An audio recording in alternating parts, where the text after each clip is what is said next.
The stars twinkled peacefully in the night sky above Florida. John Miller sipped his morning coffee on the observation deck of Kennedy Space Center, enjoying the warm breeze. At 42, the Air Force major had seen many launches, but today was just a routine day of monitoring space traffic. His dark hair ruffled in the wind as he checked his watch. 6:30 in the morning, plenty of time before the day got busy. The first sign that something was wrong came when his radio crackled. The space monitoring station was reporting unusual activity. John frowned, setting down his coffee. Unusual activity could mean anything from space debris to satellite malfunctions. Miller here. What kind of activity are we talking about?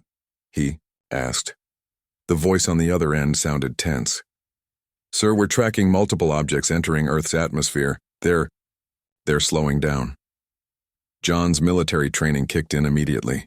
Natural objects didn't slow down. Neither did most man-made objects unless they had very specific braking systems. How many objects? He asked, already walking quickly toward the control center. Over 50, sir, and more appearing every minute. By the time John reached the control center, the number had jumped to several hundred. Scientists and military personnel crowded around screens, watching as strange vessels of unmistakably alien design positioned themselves around Earth. They were sleek, with purple-blue hulls that seemed to absorb light rather than reflect it. Their shapes varied from disc-like platforms to long, needle-thin craft that rotated slowly. "Get me the Pentagon," John ordered, his voice steady despite the adrenaline surging through his veins. In Washington, Admiral Diane Carter was already coordinating the global response. At 55, the head of the United States Space Force had prepared for many crises, but first contact with aliens had always seemed like a theoretical exercise. "I want every available satellite giving us eyes on these vessels," she commanded. "And get me the president." Within an hour, the alien ships had positioned themselves above every major city on Earth. Military jets scrambled worldwide but kept their distance as ordered. No one wanted to start a galactic incident if the visitors were peaceful. That hope died quickly. At exactly noon Eastern Time, every electronic device on Earth, phones, computers, televisions, radios, began broadcasting the same message. A figure appeared on screens worldwide. It was tall, with gray-blue skin that seemed almost metallic in texture. Its four eyes blinked independently of each other, and when it spoke, its mouth didn't fully synchronize with the words humans heard. "People of Earth," the alien said. Its voice artificially translated into each listener's native language. "I am High Counselor Zixtar of the Galactic Council. For centuries, we have observed your planet. We represent 17 advanced species who maintain order and peace across this galaxy." The alien paused, all four eyes blinking in sequence before continuing. "Your species has been deemed unsuitable for self-governance. You are violent, divided, and your technological advancement outpaces your ethical development. The Council has voted. Earth will be brought under Council protection and guidance." Admiral Carter listened with growing anger as the alien delivered what amounted to an ultimatum. "You have 48 hours to disband your governments and prepare for Council representatives to assume administrative duties. Those who cooperate will be treated well. Resistance will be met with necessary force. This is not negotiable." The transmission ended as suddenly as it had begun. In the silence that followed, Admiral Carter looked around the room filled with stunned military and government officials. "Get me the Joint Chiefs and our allies on the line," she said quietly. "We need to decide if we're going to let aliens walk in and take our planet." Around the world, similar conversations were taking place. World leaders connected through secure channels, all asking the same questions. Was surrender an option? Could they fight back? What weapons would work against ships that could cross the stars? In a secure bunker beneath the Rocky Mountains, the INDIR, President of the United States addressed the emergency meeting of global leaders conducted through holographic technology. "We've all heard their demands," she said, her expression grim. "I think I speak for everyone when I say that humanity will not surrender our freedom without a fight." The leaders of China, Russia, the European Union, India, and 24 other nations nodded in agreement. "But what can we do against their technology?" asked the Prime Minister of Japan. Our most advanced fighter jets can't even reach their ship's altitude. Dr. Alan West, a physicist who had been called in to advise the military, spoke up. Their technology is advanced, yes, but they've made a critical mistake. All eyes turned to the scientist. At 36, Alan was already considered one of the world's leading experts in theoretical physics. His curly red hair was disheveled, suggesting he'd been working non-stop since the ships appeared. They've shown us their technology now, and there are certain principles I've observed in their ship designs that suggest weaknesses we might exploit. In Nevada, Susan Blake was already preparing for the worst.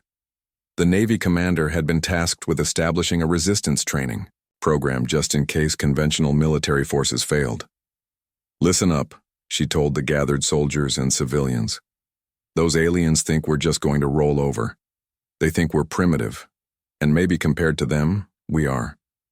But humans have been fighting against superior forces throughout our entire history. Susan pointed to the equipment being unloaded from trucks. We're going to learn how to use their technology against them. We're going to learn how to hide from their sensors. And most importantly, we're going to learn how to win against an enemy that thinks victory is already theirs. As the hours ticked by, humanity prepared. Children were evacuated from major cities. Military units mobilized worldwide. Scientists worked frantically to understand the alien technology from long-range scans. In orbit, Peter Summers, a colonel with the Space Force, made a surprising discovery. The alien ships created strange energy fields, but these fields had fluctuations that coincided with Earth's magnetic field patterns.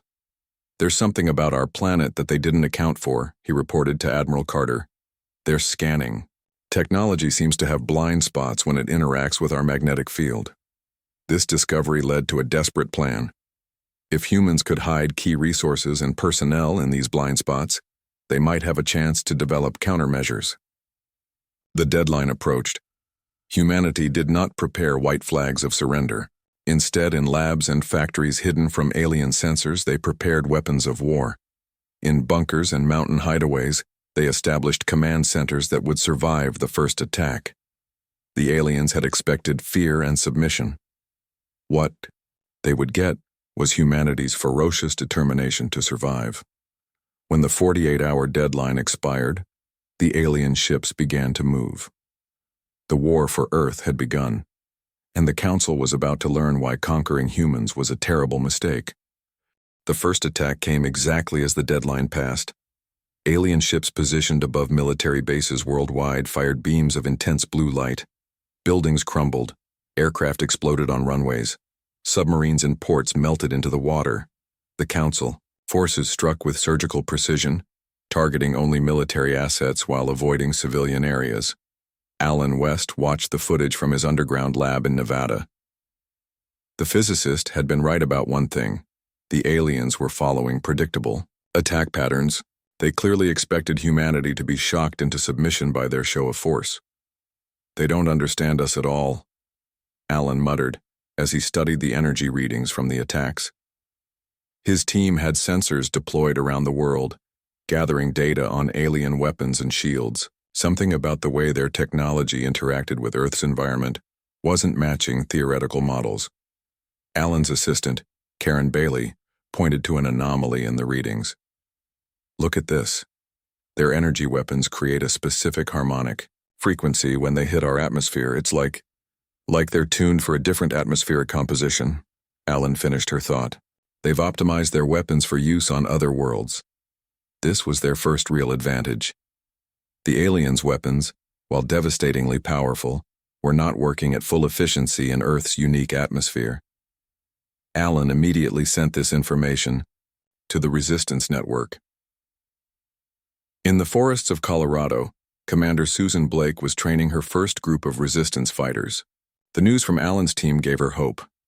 She gathered her people around a small, secure computer. Listen up, she said. We've confirmed the aliens aren't invincible. Their technology has limitations when used on Earth. A young man raised his hand. But they still destroyed our major military bases and ours. How can we fight that? Susan smiled grimly. The same way humans have always fought against superior forces. We adapt. We use our environment. And we never, ever give up. She pulled out a map showing magnetic anomaly zones across North America. These are areas where Earth's magnetic field is strongest or most irregular. The alien sensors struggle to get clear readings here. These will be our safe zones for building and planning. In orbit, Colonel Peter Summers was engaged in a dangerous game. His small space station had escaped the initial attack by powering down and drifting into a debris field. From this hidden position, he and his team observed the alien fleet. Their ships move in patterns, he noted, watching through specialized telescopes. They're efficient but not creative. They follow the same patrol routes hour after hour. His second-in-command, Laura Green, nodded. They rely too heavily on their technology. They don't seem to expect surprises. Peter began planning their first countermove. If they could capture even one small alien vessel, it would provide invaluable intelligence. On the ground, the situation was grim, but not hopeless. Major cities were under alien observation, with strange floating drones patrolling the streets. These drones projected holographic messages promising safety and prosperity under council rule. Most people stayed in their homes, uncertain what to do. In a basement beneath Chicago, Lisa Rodriguez was working on something that might change everything. Before the invasion, she had been a software engineer specializing in advanced AI systems. Now she was attempting to crack alien communication codes. Their language is complex, but their computer systems follow logical patterns, she explained to her small team. All technology, no matter how advanced, needs to process information efficiently. That creates predictable structures. After 3 days of nonstop work, Lisa achieved her first breakthrough. She successfully intercepted and decoded a transmission between alien ships. The message contained patrol schedules and sensor readings. They're overconfident, Lisa said, excitement in her voice. They're sending this data with minimal encryption because they don't think we can possibly access their communication systems. This intelligence rapidly spread through the human resistance network. Now they could predict alien movements and avoid detection. Admiral Diane Carter had survived the attack on the Pentagon by being in a hardened underground bunker during the strike. She was now coordinating global resistance from a mobile command center that changed location daily. We need to start hitting back, she told her advisors. Small strikes to test their responses. We need to learn how they react to different threats. The first human counterattack took place near what was left of San Diego. A small team used the cover of a magnetic anomaly to approach an alien patrol ship that had landed for what appeared to be environmental sampling. The team, led by Navy SEAL Jack Wilson, moved silently through the night. The alien craft was smaller up close than it appeared from a distance, perhaps 40 feet across with a curved hull that shimmered slightly in the moonlight. 2 alien figures moved around the exterior, placing sensors in the ground.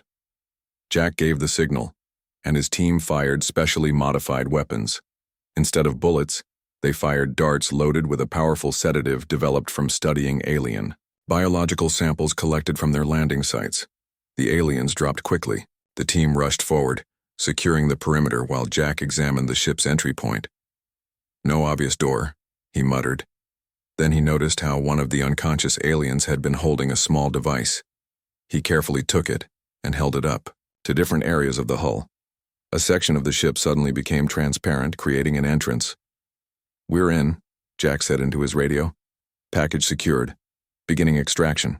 Within 20 minutes, the alien craft was being transported to a hidden facility built inside a mountain with a strong magnetic anomaly that shielded it from detection. The capture of an alien ship was a major victory. Scientists and engineers descended on the craft, carefully studying every inch of its construction. Alan West arrived at the facility the next day, his eyes wide with excitement as he saw the alien technology up close for the first time. "This changes everything," he said, running his hand just above the hull, feeling the strange energy field it emitted. Their metallurgy, their power systems, they're advanced, but not incomprehensible. What the human scientists discovered over the next few days both excited and confused them. The alien technology was indeed thousands of years ahead of Earth's in some areas, particularly in propulsion and energy generation. But in other areas, like computational systems and materials science, They had developed along completely different paths than humans had. It's like they never faced certain challenges, Alan explained to Admiral Carter during a secure video call. Their computers are powerful but specialized for specific tasks. They don't have the flexible, adaptive computing architecture we've developed. This became even clearer when Lisa Rodriguez was given access to the ship's communication system. The alien computer accepted her virus with almost no resistance, having no concept of cyber warfare. They've been at peace too long, Lisa concluded. They don't build systems with security as a priority because they've never needed to. As the first week of the invasion ended, humanity had gone from shocked victims to active resistors. Hidden from alien sensors by Earth's magnetic field, humans began preparing for a war unlike any they had fought before. In the alien command ship orbiting Earth, High Counselor Zixtar received disturbing reports. A patrol ship had gone missing. Sensors were detecting anomalous activities in several regions. The humans were not surrendering as expected. Increase patrol frequency, Zixtar ordered, and prepare for the second phase of occupation. What the High Counselor didn't realize was that the Council's carefully planned invasion was already going off course. The war for Earth was just beginning, and humanity's greatest strength, its ability to adapt and overcome, was about to be displayed on a planetary scale. 2 weeks after the invasion began, the aliens launched their second phase. Large ships descended into the atmosphere, hovering above major cities. From these ships came thousands of smaller craft carrying occupation forces. The aliens had grown, tired of waiting for human surrender. In New York City, alien troops marched down empty streets. They were tall, moving with an odd grace that suggested they were used to lower gravity.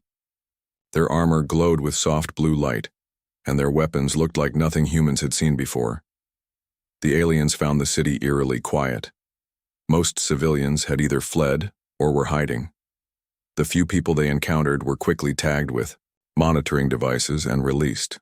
The Council did not want to harm civilians unnecessarily. They wanted to rule them. What the aliens didn't know was that the quiet streets were a trap. From apartment windows, sewers, and rooftops, resistance fighters watched and waited. Among them was Jack Wilson, fresh from his successful mission to capture an alien ship.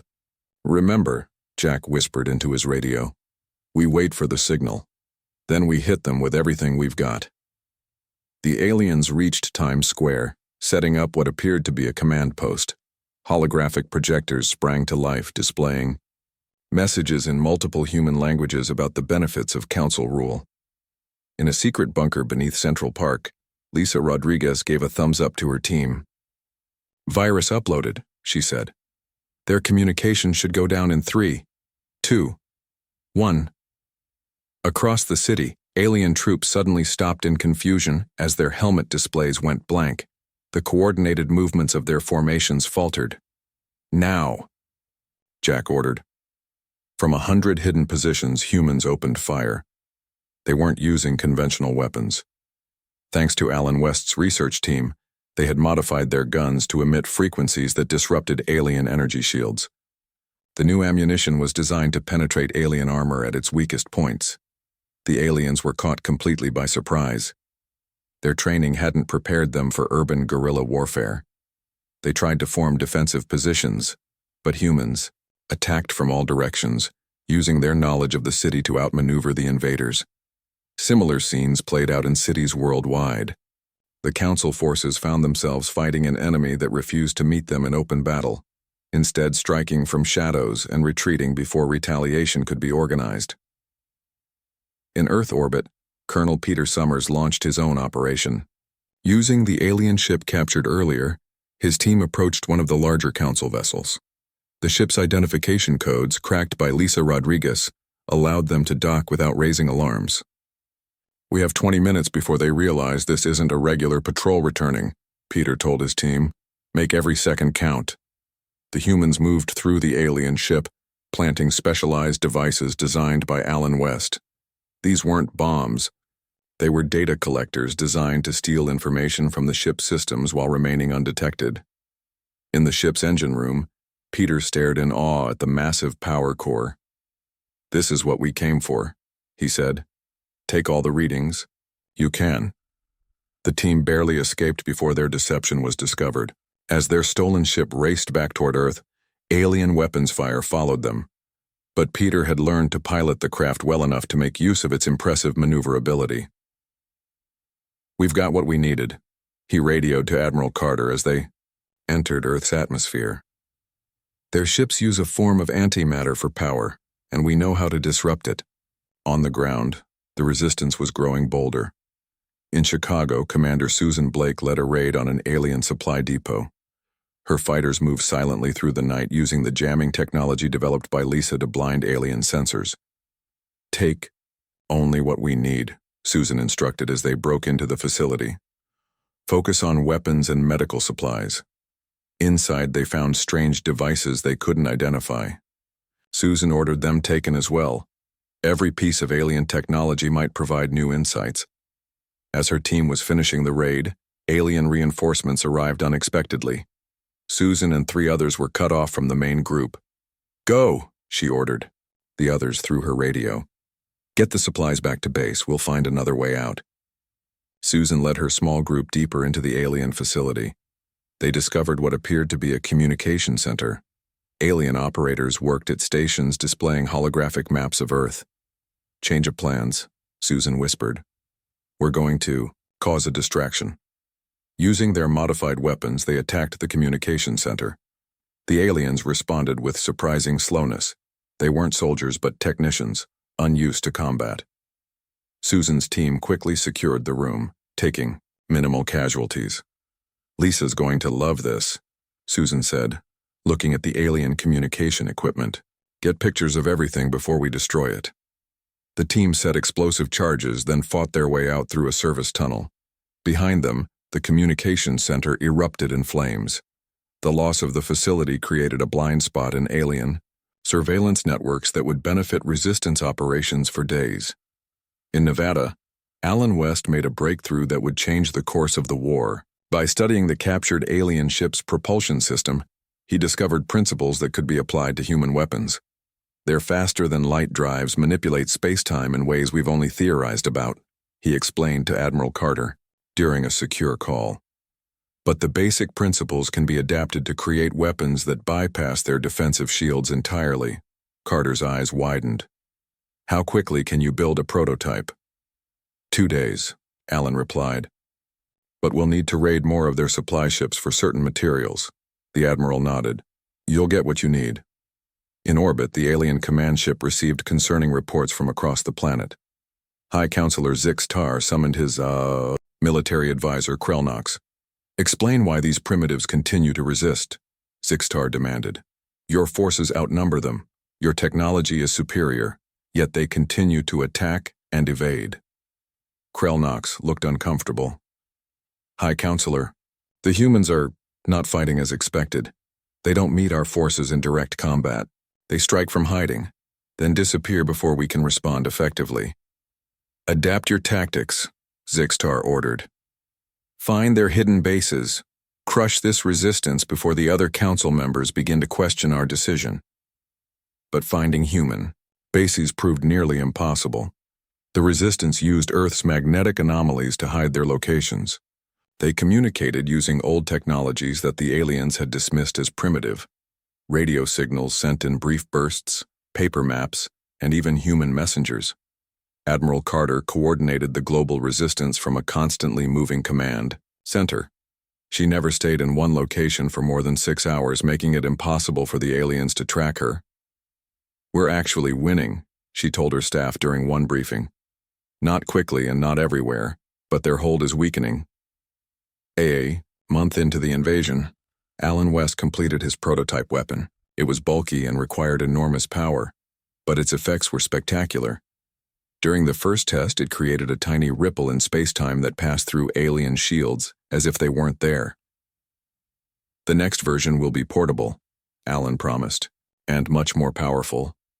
As human resistance grew stronger, Council forces found themselves increasingly on the defensive. The easy victory they had expected was turning into a protracted and costly war. For the first time, some Council members began to wonder if invading Earth had been a mistake. And on Earth, humanity began to believe that victory was possible.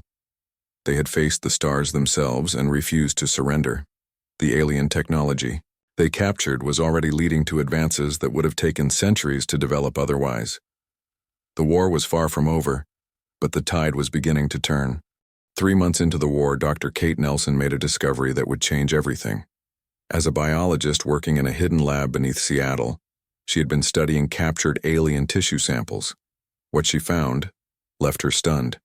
Their cellular structure is fundamentally different from ours, she explained to Admiral Carter via secure video link. Their homeworlds have no extreme weather, few predators, and minimal environmental challenges. They evolved in paradise. Carter frowned. What does that mean for us? It means they're not built for war, Kate said simply. Their bodies don't produce adrenaline. Their stress responses are minimal. They don't have our fight or flight instincts, because they never needed them. This revelation spread quickly through resistance channels. The Council races weren't natural warriors. They relied entirely on technology for warfare because their biology wasn't designed for conflict. In Chicago, Commander Susan Blake used this information to develop new tactics. We need to create situations that force them to make quick decisions, she told her fighters. Their brains literally don't process chaos and stress the way ours do. Susan's team began setting up complex ambushes that presented aliens with multiple threats simultaneously. The results were immediate. Alien response times slowed dramatically when faced with unexpected situations. Meanwhile, Jack Wilson led a daring mission to capture an alien officer. After weeks of observation, his team identified a high-ranking alien who traveled between command posts in New York. They struck during a thunderstorm, using the weather as additional cover. Remember, we need it alive, Jack reminded his team, as they surrounded the alien's transport. Hit it with the stun weapons only. The capture went perfectly. The alien, later identified as Sub-Commander Vrilzen, was transported to a secure facility for questioning. Dr. Kate Nelson was brought in to oversee the interrogation. Unlike human prisoners, Vrilzen offered information with minimal resistance. Kate realized this wasn't cooperation. The alien simply had no biological capacity to withstand stress. Its species had never developed the psychological defenses humans took for granted.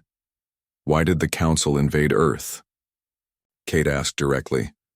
The alien's 4 eyes blinked in sequence, a sign of discomfort that researchers had identified.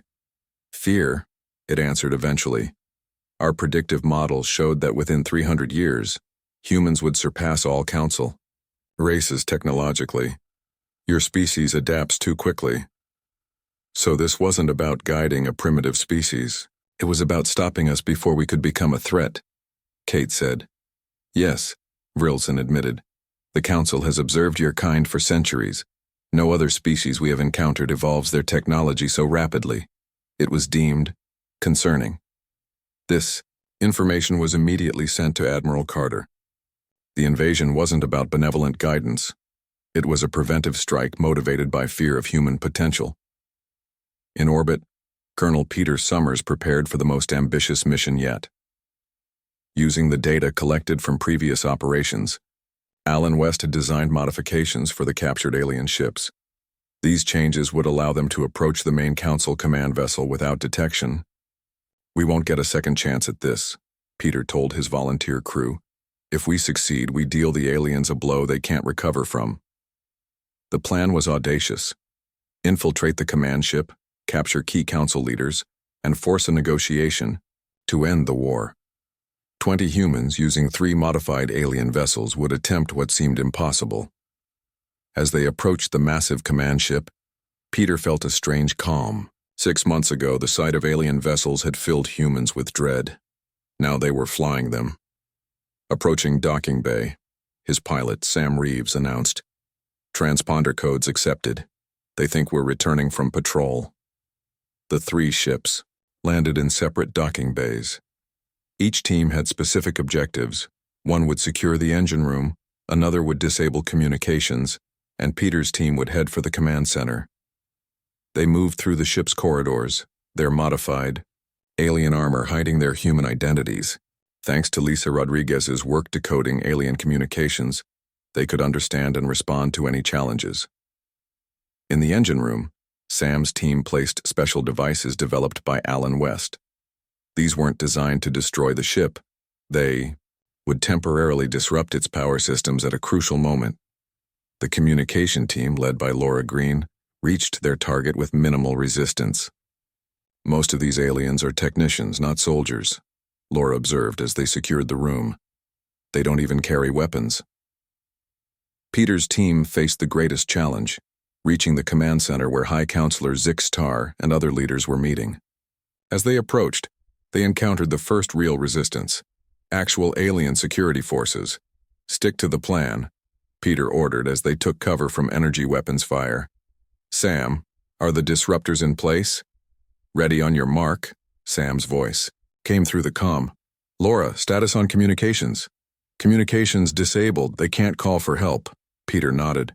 "Activate disruptors now." Throughout the massive ship, lights flickered and gravity wavered. The alien security forces looked around in confusion as their weapons suddenly powered down. Peter's team used this moment to rush forward. They burst into the command center to find 7 alien leaders, including High Counselor Zix Tar. The aliens made no move to resist. Without their technology, they had no means to fight. "Who are you?" Zix Tar demanded. Peter removed his helmet, revealing his human face. "We are the primitives you thought would surrender." The shock on the alien faces was clear. Humans on their command ship? Impossible. "You are now prisoners of Earth," Peter said calmly. "Your war is over." The capture of the Council leadership sent shockwaves through the invasion forces. Without central command, alien units across Earth found themselves isolated and confused. Many surrendered without fighting when confronted by human resistance. On Earth, Admiral Carter prepared to address the United Nations. Representatives from every nation had gathered to hear her speech. "Today marks a turning point," she began. "We have captured the leadership of the Galactic Council. For the first time since this war began, we can discuss peace from a position of strength." The alien prisoners were brought to Earth under heavy guard.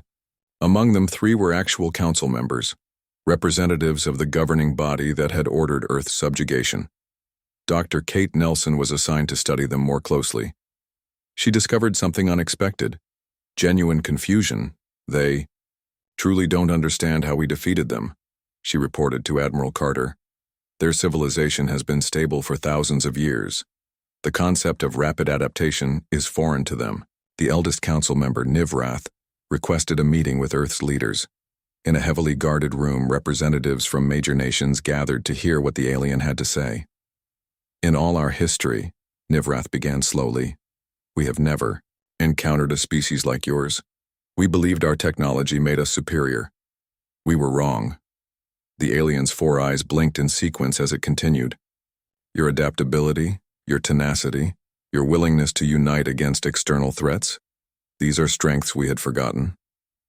Admiral Carter leaned forward. "And now?"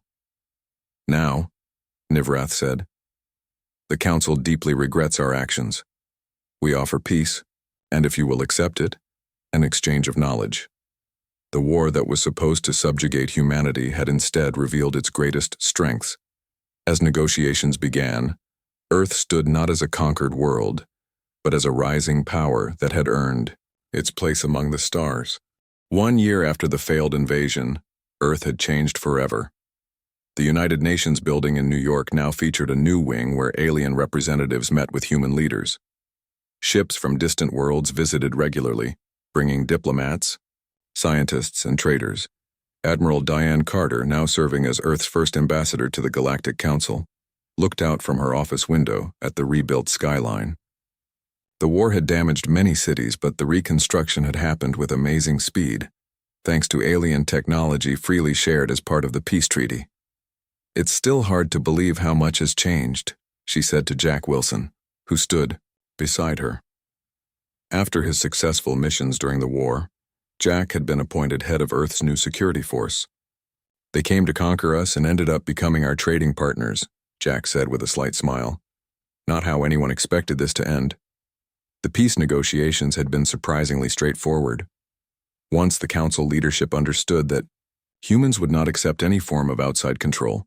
They quickly shifted to discussing mutually beneficial relations. The resulting treaty established Earth as an independent power with all the rights of a council member.